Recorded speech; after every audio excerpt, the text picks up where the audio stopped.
Well, hello. Welcome back. Tactical Tuesday with Johnny Tiger. The date is April 2nd, 2024. And yes, I know, I did not get around to do a Music Monday. This past couple of days been crazy busy. All in the good way. All in the good way. Got a couple of really big art projects this year. It's exciting time for Tiger Tactile and Johnny Tiger's art practice.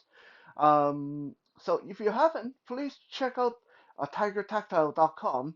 We have made some interesting changes, including a news section and an email subscriber list, so you can be notified if and whenever a new artwork is added to the website. So check it out, tigertactile.com.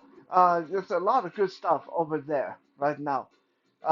Anyway, today, yeah, some of you can see I'm not in any kind of uniform because it is getting kind of late, and like I said, I have had a long day. So let's just do no gi today, and I'm going to show you guys a very very basic but very useful, very important thing you need to know about how to get out of a chokehold, a headlock on the ground. Yeah, headlock on the ground. Now, um, to clarify, there's a couple of different variations of being headlocked on the ground. Today we are going to do the what I like to say face-to-face headlock on the ground. What is the face-to-face headlock on the ground? So let's say um, both person start from standing, and then let's say I headlock Wesley here, and then I am big and strong, and I slam him down to the ground on his back, my arm still around his neck. So now I'm not exactly on top of him. I'm like kneeling to his left. My left arm is around his neck like this. Okay, and I'm burying my weight down on his face. So if you guys can see this, basically if I rear up a little bit, my face, his face, the face-to-face headlock on the ground. This is what we're going to address today. Okay, there's a lot of different ways to get out of this, but you need to know the most basic on how to move, how to get out of this, right? Because if you don't know how to move your body, you can end up getting choked to death in this position. Because just look at this. Not even mentioning the brain damage he might have already have suffered when I slam him down like this, right? I still got this chokehold around his neck, and I can bear my whole weight down and smother him like this and put a lot of pressure on his neck with my arm and my body. Now, the most obvious, some people is going to think, right? If you guys know a little bit about how Krav Maga work, how self-defense work, the most obvious from this point is if the person start putting the chest down onto your face, then you bite the shit out of them. Okay, that is very valid. Okay, that is very valid. But I want to caution you guys for this one. While biting is a good idea, a lot of time, in this case, you might not want to default to biting. Hey, I got him by the neck. I slammed him down to the ground. I put my weight down, and he started biting me. Most likely, what's going to happen at this point is I'm going to get so angry. Is I still got him by the neck. Okay, he started biting me. I am going to start punching him and slam him his head down into the ground. Right? The moment he starts biting me, that's what is going to happen. Right?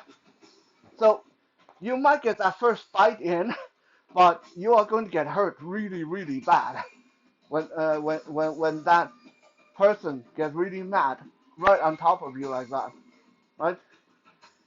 So this is one of those situations where biting and pinching may not be the best idea. because the person got you in such a strong, aggressive position. There's so much the person can do to your face and your neck from here. Right? Let's reverse our position. So Wesley can be the one on top. Right? So Wesley got me by the neck. We go down to the ground, and he's on top of me like this. Right? My right arm is trapped under him, so I can't really get any kind of leverage here. I can't even block really good from here. Right? Now, you guys know me, right? If someone gets me in this position, most likely what I'm going to do is I'm going to pull a knife and start shanking from here, right? That's very obvious. I don't need my right arm, okay? And I can extract my knife no matter which hand, no matter which position. This is very important. This is why I tell you guys, if you want to carry a knife for self-defense, learn to extract it without looking, without depending on one arm. So I can extract this from left, from right, whichever side. Even if it's under my back, I can still pull it out without having to fumble the knife, right?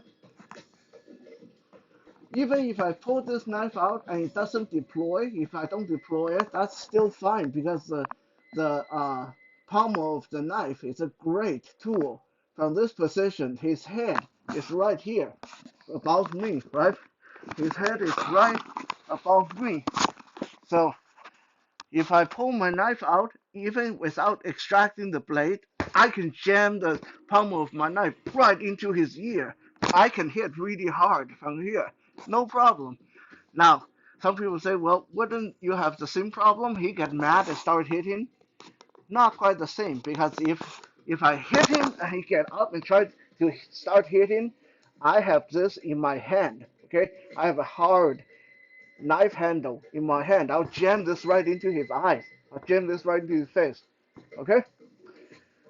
But that's me digressing, because what if I don't have a knife, right? It's unlikely, but what if I don't have a knife? What if someone not carrying a knife? You need to know how to deal with this. Okay, so person is on the top, choking you in a headlock, face-to-face headlock. From here, take your free hand. In this case, since he is on my right, he's pinning me from the right side. I can't use my right hand. I'm going to take my left hand and try to chop this between us, between my face and their face. Okay, so this hand is going to go, if they are leaning really, really close like this, then I have to grab them by the ear and pull them, push them away from me so I can get this hand in between us. Once I get this hand between us, I'm going to grab their nose or eyes. Okay, I prefer to grab the eyes. Right? You can use the nose to just watch out for the mouth. You don't want to put your finger right in their mouth. So this is why I prefer the eyes, because a lot of time when you grab the nose, you're going to kind of get your thumb into their mouth, and you don't want that, right? So I like to grab the eye socket. Once I get the eye socket, I'm not going to start pushing right away, because if I start pushing here, I'm just using my arm and whatever pain compliance I have. It's not super effective, especially if they just rest their whole weight on me, right? We are going to assume that this person is going to be huge, right? So once I anchor my hand on their face by grabbing the eye socket, I'm going to move my body. I'm going to move my lower body away from them.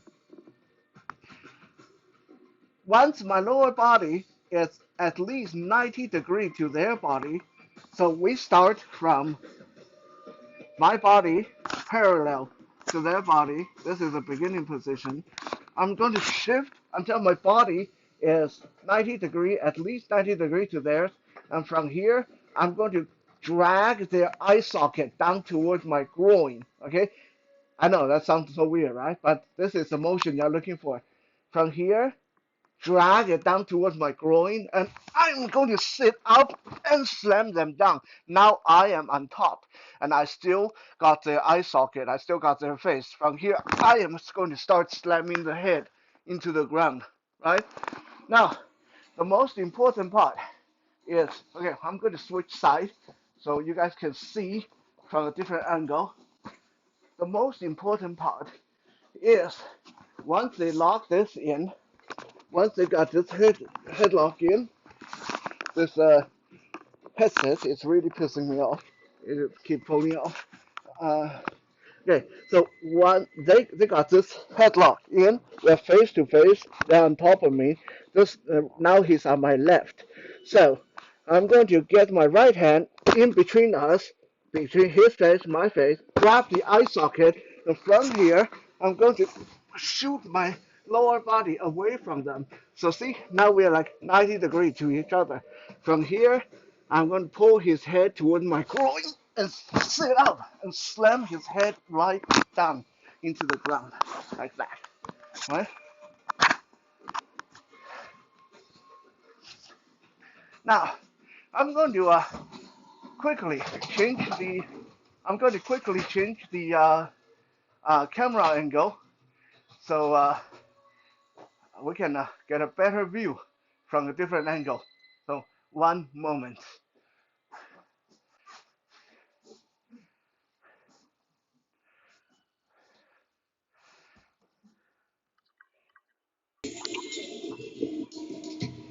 All right, so we got a like improvised bird's eye view. This is like super wonky.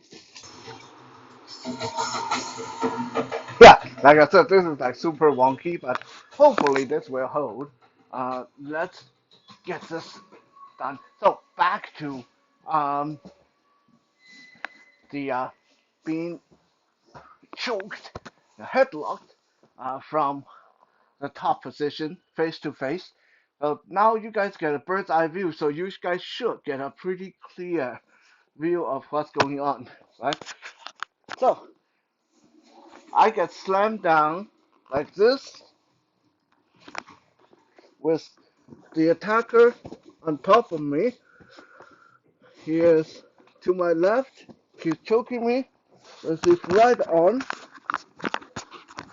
It would be a lot easier if I didn't have to constantly adjust my headset. Um, so, yeah, like that. So my left arm, pretty useless at this point because this would be most likely trapped under his body, and I can't even get a good punch in from here with my left. Uh, some people may say, why don't you hit with your right? I can from here, yes, I can actually deliver some really good strike, but I don't have a very good target, especially if he put his head down here. Then most likely I just hit him on the back of the head. If I'm lucky, I hit him on the neck. But I don't want to start hitting from here, because if I start hitting from here, he's going to start hitting, and he's going to win from this angle, right? I'm not going to win a punching contest from this angle, right? So, like I said, you want to at least get your free hand, in this case my right hand, between me and him, because this will allow me to attack his face while protecting my face if he start to want to hit. If he start punching, then at least my hand is here to protect my face, right?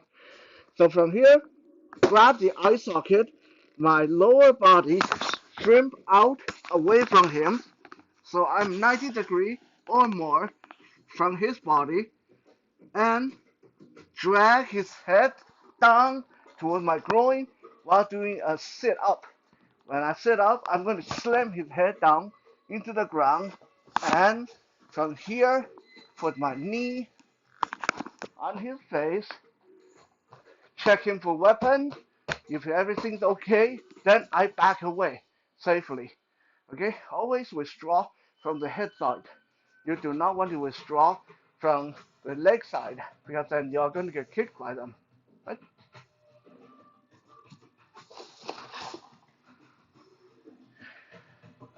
So that's it for this episode. I hope the constant battle against the camera angle wasn't too distracting, and I hope that I hope it does make sense. This kind of grappling session that is always hard to do, especially solo. So anyway, thank you for being here with me. We'll be back again tomorrow for some Wisdom Wednesday. For now, have a good night.